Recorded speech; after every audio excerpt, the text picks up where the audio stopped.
At the edge of a dusty town where buses only passed twice a day, lived a boy named Ian.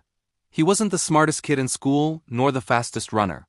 His teachers described him as quiet, average, unremarkable, and Ian believed them. Every morning he'd walk past a cracked wall painted with faded murals of famous scientists and athletes. Other kids would point and dream out loud. Another declared. Ian just kept walking. He didn't think he had a dream worth saying out loud, but he had a secret. Every evening after working in his father's repair shop, he'd climb to the roof of his small house. Under a sky full of stars, he'd open an old notebook and sketch incredible machines folding bridges, flying bicycles, tiny robots that could clean rivers. No one had ever seen these drawings. If someone laughed, he felt like they might just disappear forever. One day, his school announced an innovation competition. The grand prize was a scholarship to a prestigious engineering academy. The whole class was buzzing with excitement. His friend Samir nudged him. "You should try." Ian just shook his head. "People like me don't win things like that." He'd already decided it was better not to risk failing in front of everyone. But that night, on the rooftop, his notebook seemed to whisper to him. What if? He flipped to his favorite sketch. A low-cost water filter powered by a bicycle, designed for villages with no electricity. He stared at it for a long time. Then something unexpected happened. His younger sister, Mariam, climbed up with a glass of water. She sat beside him and quietly looked at his drawings. After a few minutes, she asked, "Did you make these?" Ian nodded, embarrassed. "They're amazing," she said simply.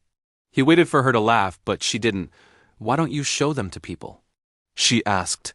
"Because they're probably stupid," he mumbled. Mariam tilted her head. "If they were stupid, you'd forget them. You hide them because they matter." Her words hit him. For the first time, Ian wondered if his fear wasn't a sign of weakness, but a sign that his ideas had real value. That night he barely slept. The next morning, with trembling hands, he signed up for the competition. Classmates whispered that he was trying too hard. A teacher even suggested he pick an easier project. Every doubt he'd ever had came rushing back. "You're average. You're not meant for this." One evening, frustrated, he was about to tear the whole thing apart. But then he remembered Mariam's words. "You hide it, because it matters." So instead of quitting, he changed something else, his mindset. He started talking to himself differently. Not, "I can't do this, but I'm learning." Not, "I'm not good enough, but I'm getting better." He worked before school, after school, late into the night. Slowly, the machine started to work. The pedals spun smoothly. The filter turned murky water into clean, clear drops. Each small success built a little more confidence. Competition day arrived. The hall was crowded with confident students from elite schools. Ian felt small again. His table was simple, a bicycle frame, some pipes, and a bucket of muddy water. When the judges came, one raised an eyebrow. "Explain your invention." The old voice of doubt returned. "You don't belong here." But then he saw Mariam at the back of the hall, smiling.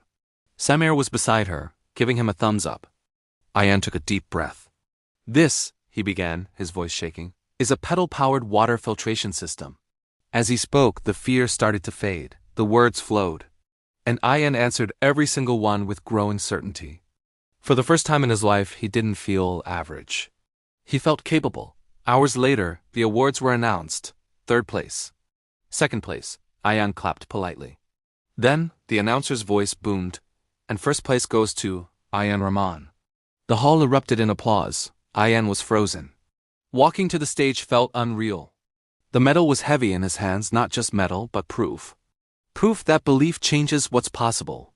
That night, back on the rooftop, he opened his notebook. The sketches looked different now. They weren't fragile anymore.